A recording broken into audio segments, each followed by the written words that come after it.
Dark Nova. Best YouTuber. 10 out of 10 IGN. Hello there, everyone. Hope you guys are having a fantastic day.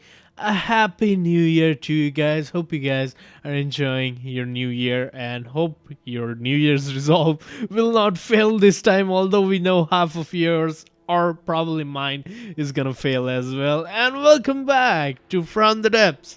And today what we have here is the building of the starter craft for the Christmas campaign. Yes, I know I am doing this for like 3 episodes now.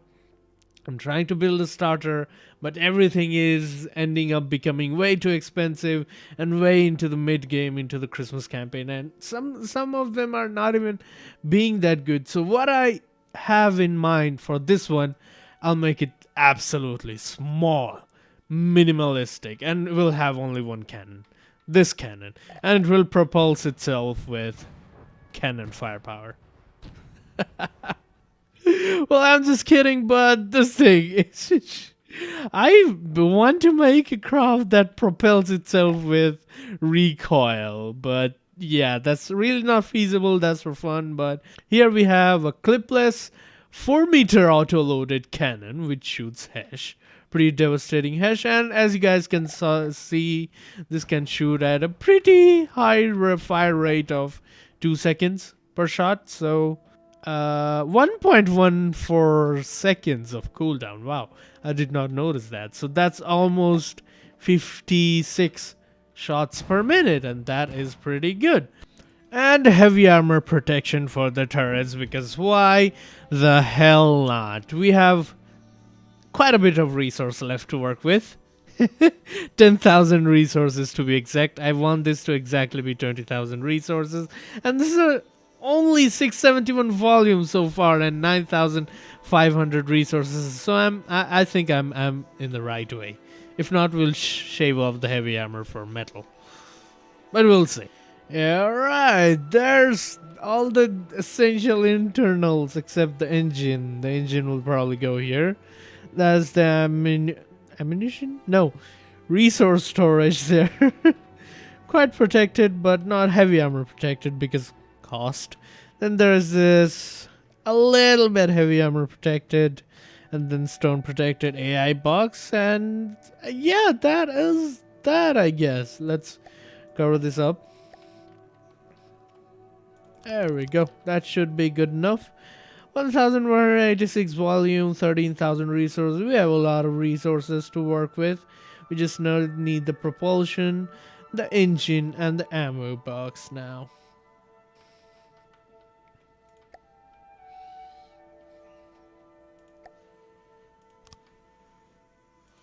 There's that heavy armory boxy. There's that heavy armory boxy. Resources, ammunition storage, box parts. There we go. 1,000 ammunition. I think is good enough. Maybe a little more. Yeah, 1,500 ammunition, I would say, is pretty good enough for what it is.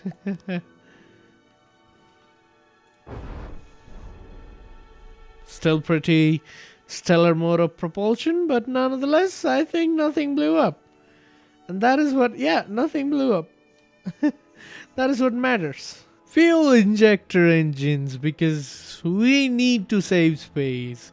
2,400 engine power, pretty good enough for me. And we shall heavy metal, well, normal metal this up as well. Not heavy armor, because oh my god, heavy armor is hella expensive.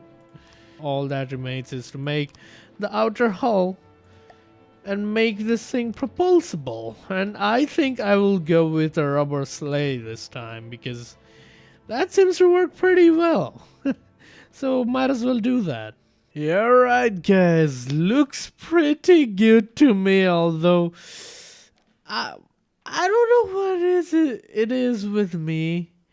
I had to heavy armor that turret up. Why do I do that? It is 24,000 resources now and 22,600 volume, but I guess I just I just can't build something that will go down without any beating. So I don't know, guys. I just heavy armor. Heavy armor everywhere, and that's the cost without the shields. But I do not think I will have much left for the shields, so I might even not have have any shields in here, but we'll see about that. Let's save that. Now, miscellaneous shield why are they so expensive? 300 each? What the what? Alright guys, shielding, couldn't live without it. Strength to shield, single layered and double layer inside, so that wrapped up the cost to 25k. God damn it, that is expensive. And I still have the thrusters left. God dang it. And yeah, this is gonna be a skimmer? Slaycraft. Ski-craft, shall we say. Let's hide the shield. And now I have added thrusters, but I do realize now that rubber blocks, although they don't take much damage from impacts, they are terrible for this particular job of being wheels because they have a lot of friction. With 3 huge thrusters, we can reach around 25 meters per second, but the turning, Lord, is that bad. The turning is absolute horse. And last but not the least, the movement is done. It moves at a very high 50 meters per second. Can you believe that, guys? And yes, this is moving on wheels. Lots of wheels. 50 meters per second, and it has a pretty good turning radius. Tank turnings on top of thruster turnings, I would say that is pretty good. And while turning, it clocks at around 36 meters per second as well. So that is good for me. Good enough for me.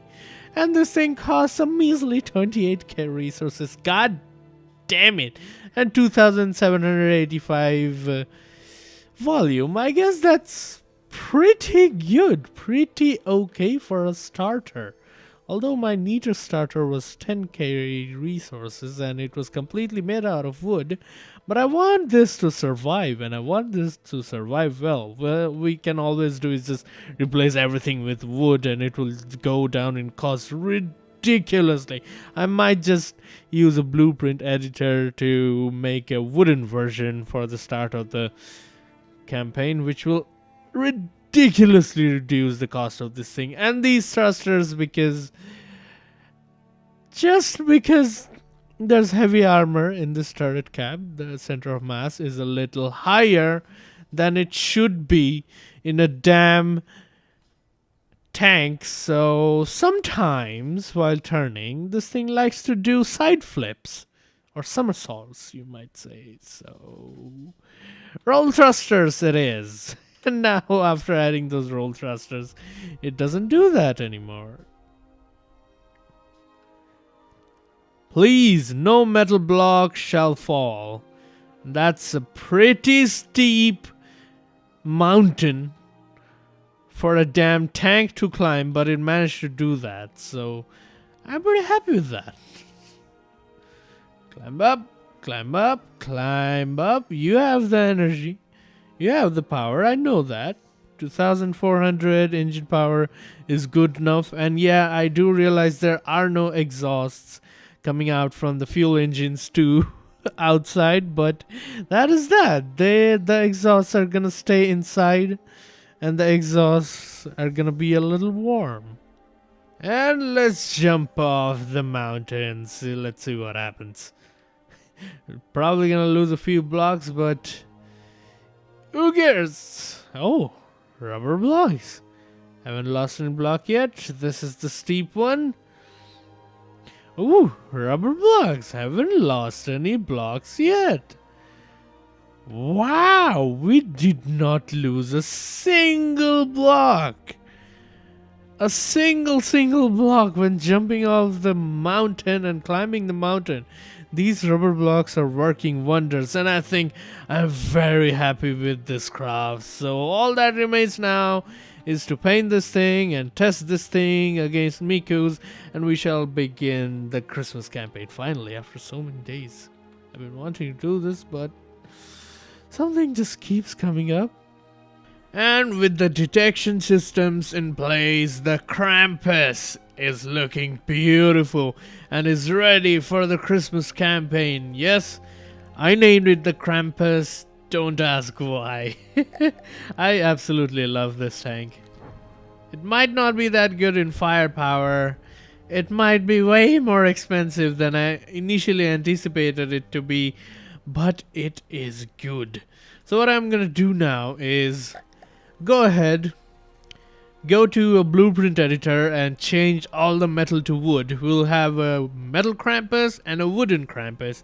We'll start with the wooden Krampus in the campaign, and I'll see you guys in the campaign. Oh god. The wooden Krampus actually looks horrid. And it didn't even reduce the cost all that much. Only reduced it by 8k? Yeah, we'll do that. Localized material, centralized material, localized material indeed. We'll use localized materials. Alright, let's begin the new campaign. And if we need, we will build a resource gatherer and resource thingy majingy, which transfers the resource at super fast speeds. But I think I might just use the, what are those called again? Mr. Hovers that I built for the Neater campaign to do the resourcey job. So here is the village of Iceholm. Pretty decorative igloos and trees, and with a gift that has a cannon inside it. Hello, igloos. I probably should not shoot them, but they have tons of fuel in them, surprisingly. And then trees made out of mimic blocks. Would have thought. Alright. Gift box with 4-meter barrels, 1-meter gun. Guess we'll keep that. We have 115,000 resources to start with, so we can build quite a few tanks if we want to. The forces of winter sends their forerunners to take our supplies. Let's see what happens. I honestly have no idea how this campaign is gonna work. We only have forces of winter and Rambot Watchers. We are Rambot Watchers and they are forces of winter. I actually want to see what kind of thing they pull, so we can always do restart the campaign and do what we want. I think there's nothing in there. Cozy igloo, Christmas tree. Oh my god. Okay, I guess begin battle. Alright, there's some ships there. So we need water ships as well. That's...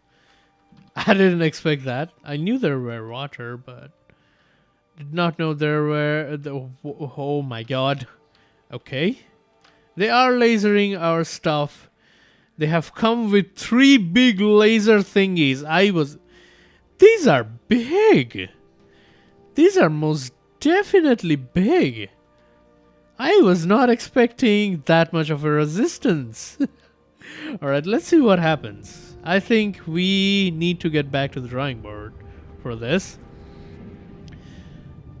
So we have 2 gift packs which are gonna fight against whatever these are. And these things are gonna missile us, so... Okay, the missiles were quite devastating. Oh wow, these were big.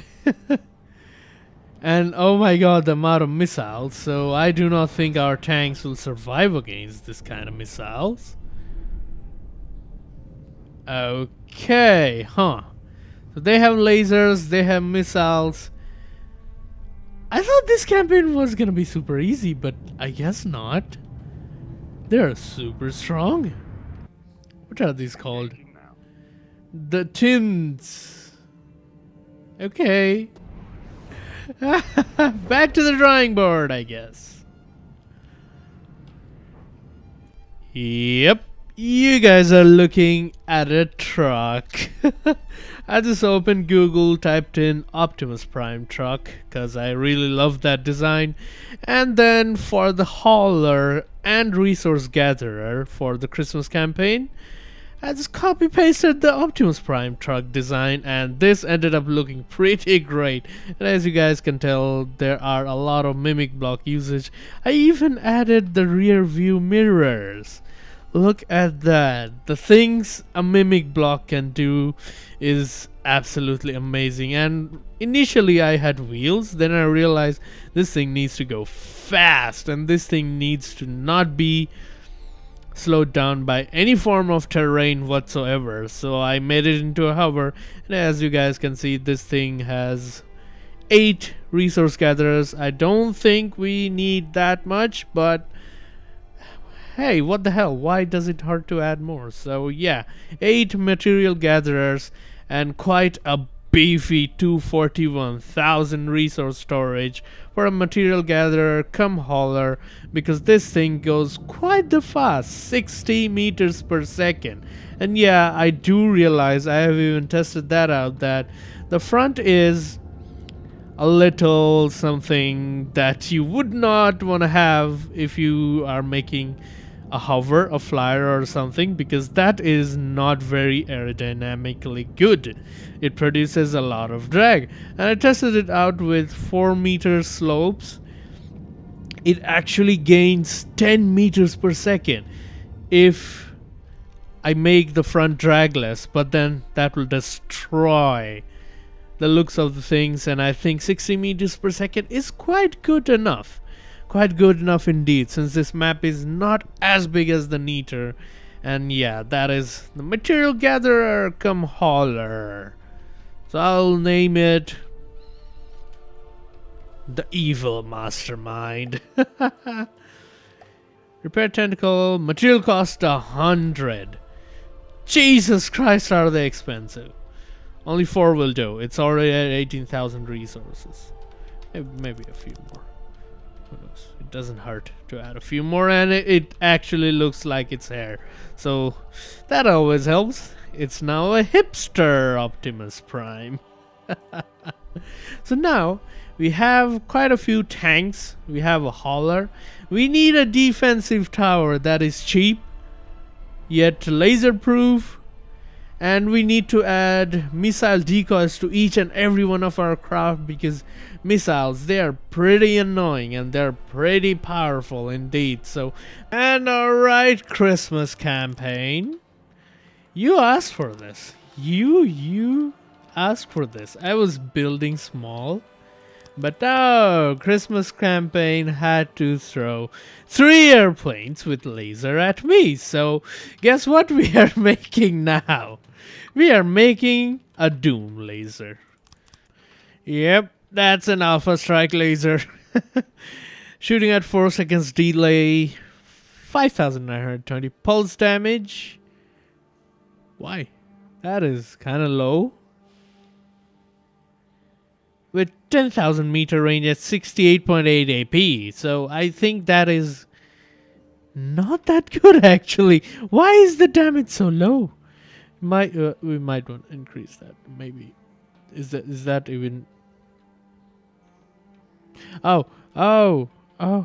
Okay. I get couplers. Q switch, please.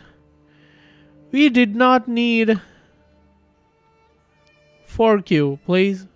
Can we? Yeah, 11,840 pulse damage. Alright, that is good now. I messed up the Q switches, so that got messed up a little.